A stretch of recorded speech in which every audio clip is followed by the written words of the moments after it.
If You Give Miss Read a Cookie, written by Miss Nipper and illustrated by Miss Read. If you give Miss Read a cookie, she's going to want to share it with her entire class. She will ask, "Class, how can I divide this cookie into 16 equal parts?" The class will shout out lots of suggestions. "Why don't you throw it down on the table so it breaks apart?"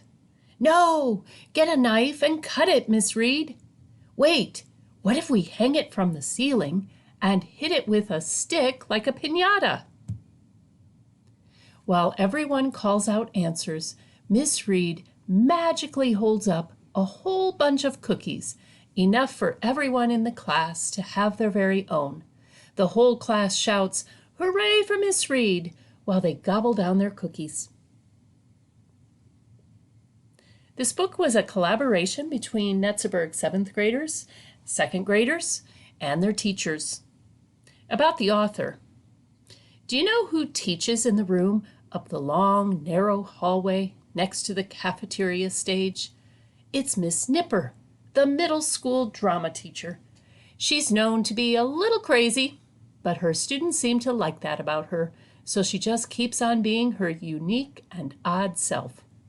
Miss Nipper loves her students and does her very best to make sure they enjoy learning and creating. She is an artist and immerses herself in everything theater related, especially producing performances and events with her students. She has known Miss Read for 19 years now. Their children played together when they were toddlers and were often mistaken for brother and sister due to their white blonde hair.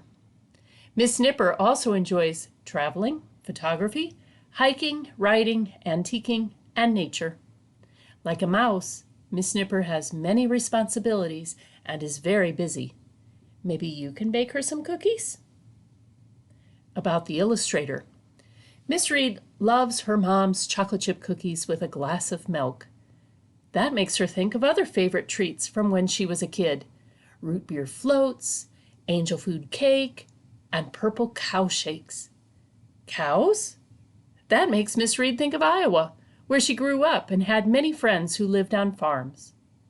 But Miss Read has many friends all over the world because she became a teacher and taught in Texas, which is in the United States, Okinawa, which is part of Japan, and at Netzeburg, which is in Germany. That reminds Miss Read that she loves to travel, but she can't right now. So Miss Read spends her time doing other favorite activities: hiking, biking, and reading.